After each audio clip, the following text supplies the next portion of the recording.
beringin misalnya. Itu kan pohon beringin kan untuk narik air, pompa air. Ya. Nah, sedangkan berapa banyak tuh sebenarnya pohon-pohon kayak gitu. Terus dibilang, sawit kan juga pohon. Iya kata adikku juga gitu. Itu kan sawit juga pohon. Nah, cuman gini itu aku bilang, Mbok ya kalau nggak pinter, Mbok ya belajar dulu, jangan ngomong dulu gitu maksudnya. Karena memang kalau dikatakan pohon, toge juga pohon. Cabe juga pohon kan gitu kan ya. Karena yang berdaun itu adalah pohon, toge berdaun juga sama gitu kan ya. Nah, tapi tidak semua yang berdaun itu dikatakan sebagai apa pohon yang membuat ekosistem gitu Ya. maksudnya.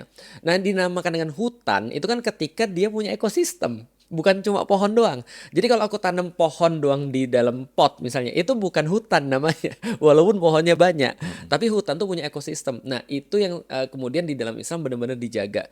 Artinya kalau satu pohon aja memberikan sedekah jariah, berarti kalau Mas motong satu pohon, tempat berteduh orang, tempat orang nyari makanan di situ, tempat burung nongkrong di situ, tempat misalnya kelelawar nyari makan di situ, itu dosanya juga sama.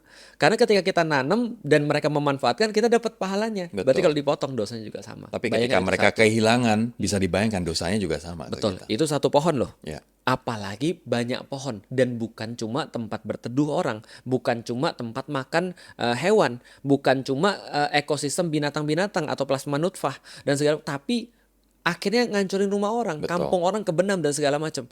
Yaitu ya coba bayangin aja seperti apa. Makanya sampai ada ustadz yang bilang kan, nggak usah tanya, ini orang-orang masuk neraka tanpa hisab.